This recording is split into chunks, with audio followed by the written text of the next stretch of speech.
All right, welcome back to 605. Here are some informational items regarding adaptations for students to make them more successful. If you remember back to your anticipation guide for 605, we listed some information about if the words accommodations, modifications, and interventions are actually synonyms or not.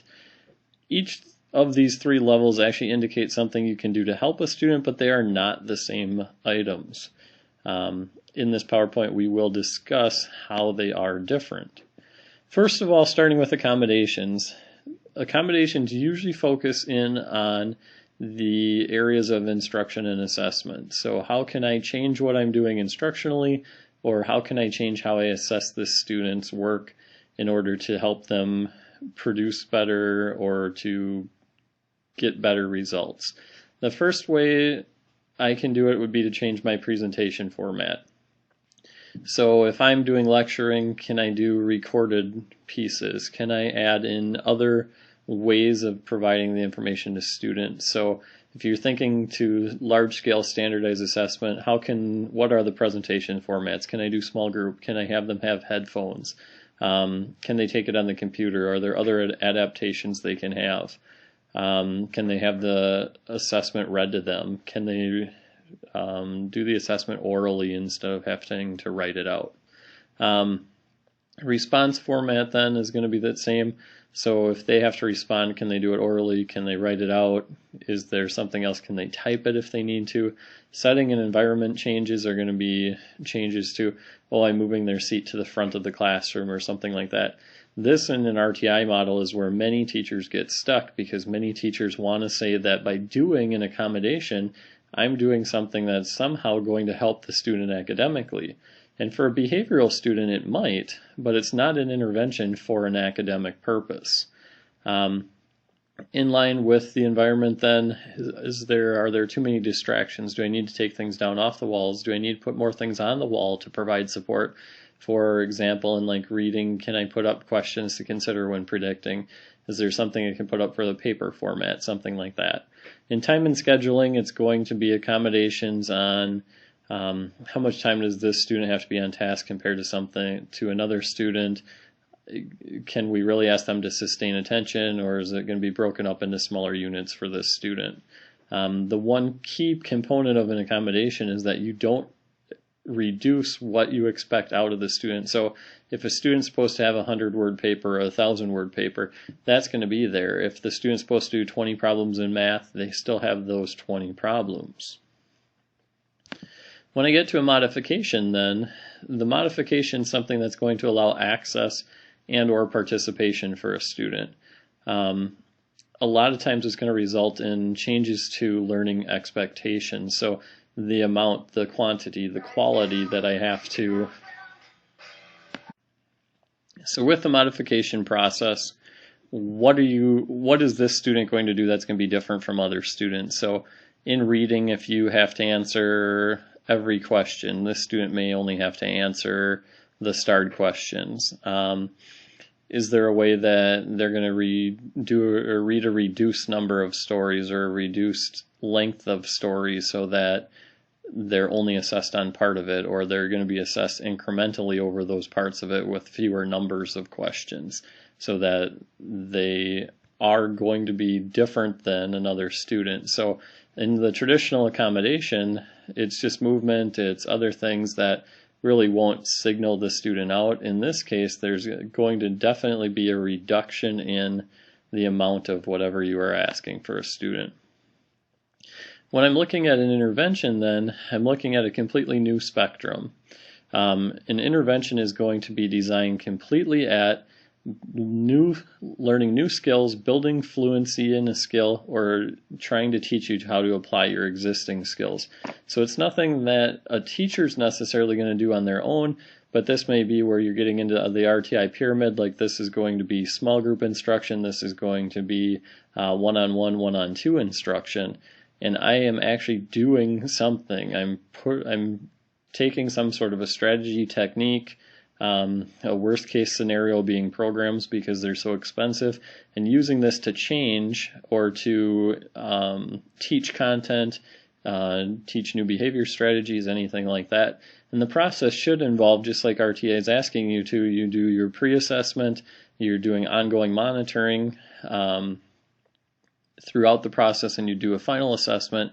In the planning stage, I really need to isolate what skills does this student need, and what can I teach, what skills strategies can I teach in order to make this the most effective. And then again at the end is collecting data. Was it effective? Was it not? Do I need to try something else? If we remediated one skill, what's the next deficit skill I would move on to? So when you're looking at this, here's practice situation 1. Bob's teacher asks that he complete only 5 of 10 reading questions at the end of the basal selection. What is this considered? I'm going to give you a little time to think about it, but look at your first guess. Most of the time, because you're looking at the 5 out of 10 being a reduction, it would be in a modification. However, depending on the goal that Bob has with this 5 out of 10, it could just be an accommodation. So if Bob showed that he can actually has grasped the concept, or that this may be a modification, that he doesn't have to do all of the problems. So for the most part, most people would consider this a modification, but if you were looking at an accommodation, that would be okay as well, depending on what you decided was the goal for the instruction. Looking at other types of things for ideas of accommodations, modifications, and interventions, you could do something like this. For an accommodation, instead of having a student read a selection, I could give them a graphic organizer that organizes the information for them. Granted, in the same or similar framework, instead of having the student write a 1,000-word paper, I could have them fill in the concept organizer on the right-hand side, so that they're not stuck producing a quantity amount there. So we're looking at quality. Do they have the basic ideas that they need for each of the concepts? So graphic organizers could be an accommodation or a modification. In some cases, a graphic organizer could be an intervention program, especially if the student's suffering from low vocabulary or low comprehension. You could do it, but there's not really a mapped out way of conducting research or comprehension or vocabulary or comprehension. The research isn't going to support the idea of just using a graphic organizer. If you reflect back on the NRP for vocabulary, for example, they said one of the worst things you can do is actually to continue doing the same thing. So your best method is making sure you're providing a variety of instructional circumstances for the child. Versus for comprehension, if I wanted to make this an intervention, I could do a series like thinking maps. And thinking maps are a series of 8 graphic organizers that you embed throughout a curriculum. More than likely that would only be a tier 1 or whole class intervention, because I'm trying to aid the comprehension of every child.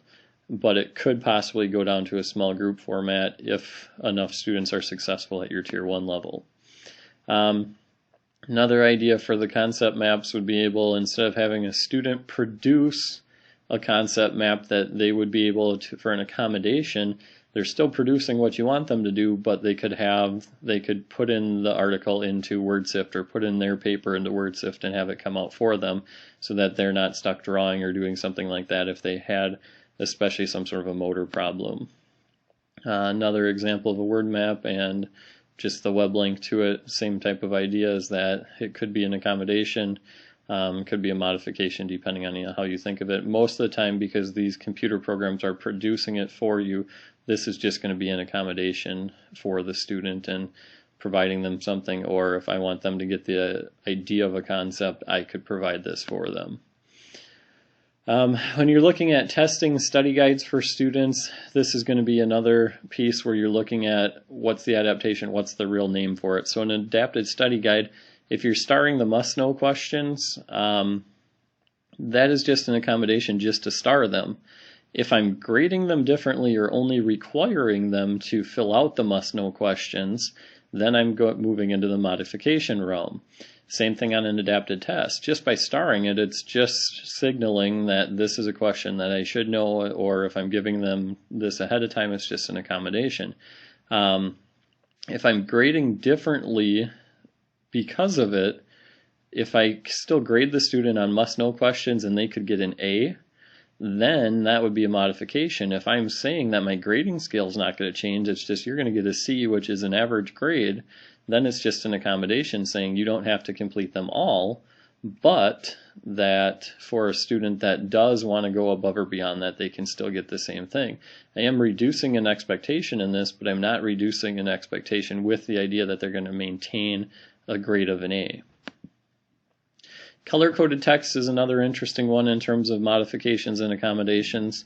In the accommodation realm, if I just highlight the text and tell students or support students with the idea that they're supposed to read it all, but then focus in on your studying for just the yellow words, which are going to be terms, or the blue or the red, that's great. If I tell a student differently that they only have to read what's in color, then I'm making a modification because I'm pulling out what the traditional requirement would be, or the traditional assignment would be. Elementary writing, when you're getting into something with writing, you can ignore the spelling by sound at this point in time. We know that's an intervention. Providing an accommodation would be something like providing them the lined paper. So even though the student shouldn't need lined paper, that I'm going to continue to provide them lined paper for letter formation or to support that.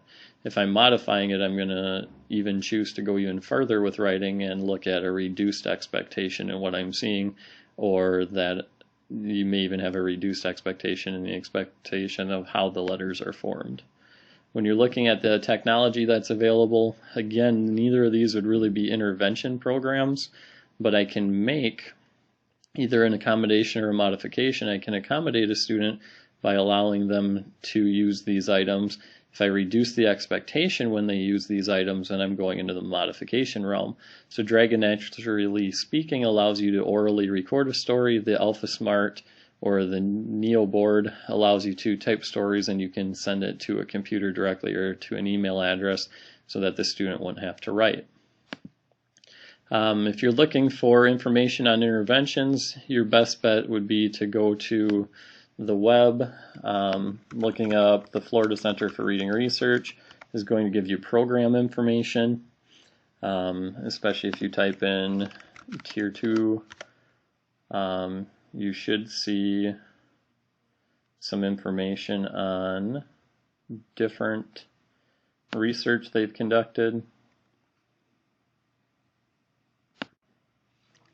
So the internet quit on me, so I took a break here. Instead of Tier 2, if we put in like core reading programs,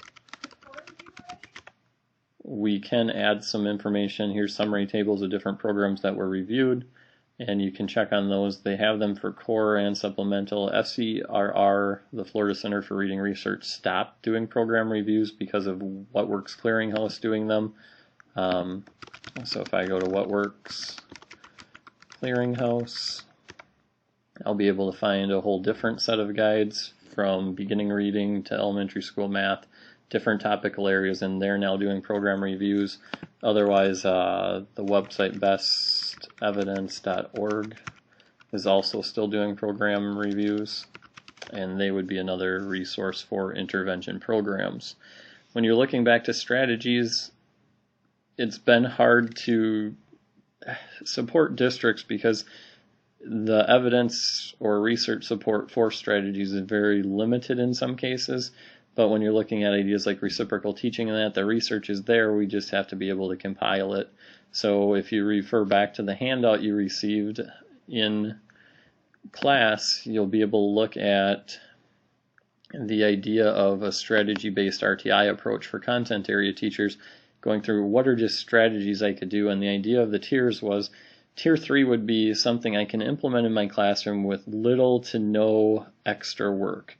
Or this isn't going to be small group instruction, it's not going to require extra time, it's just how would I change myself to be teaching these things better. So realistically, 80% of students should be able to be successful with a content area classroom if I do these strategies that you see listed. At the second tier, this is where students are struggling a little more, need a little more of that assistance. I need to provide them extra, so while another group is doing their traditional assignment, I may pull the group back and provide them a little more further in-depth teaching with something like requests for comprehension or buddy reading, or provide them the opportunity to receive additional support. And then finally, in the Tier 1 category are things that are going to be very much more intense, many times one-on-one, or something that's going to require a lot more effort on the part of the teacher. So just things to keep in mind when you're looking at adaptations for students are great, but looking at the realm of an accommodation, a modification, and or an intervention, and finding out what's best for students. And this is something when you're looking at your case studies and case summaries you want to be particular about, especially in recommendations for teachers, is what can you do at each of the three levels. So how can I provide an accommodation to a student that will provide a necessary change? How can I provide something that may reduce the product goal for the student but still maintain the integrity of the assignment? And then in the last case, or the tier 3 piece coming into the intervention, what do I really need to remediate this student? Putting in the time, the effort, the energy to really focus in on what's best for this student at this way. And sometimes it may be having to bypass a little content in order to provide a little more or a little additional instruction to support that student. So thinking on your case studies, the discussion board would be open for you to reflect in on how or what do you think your student would benefit from, what types of strategies are going to be the best, and at what of the different levels. So what can you recommend for a content area teacher that might help simplify some of the problems they're seeing with a student, or might provide that additional support for a student, and looking at them from the realm of accommodations, modifications, and interventions.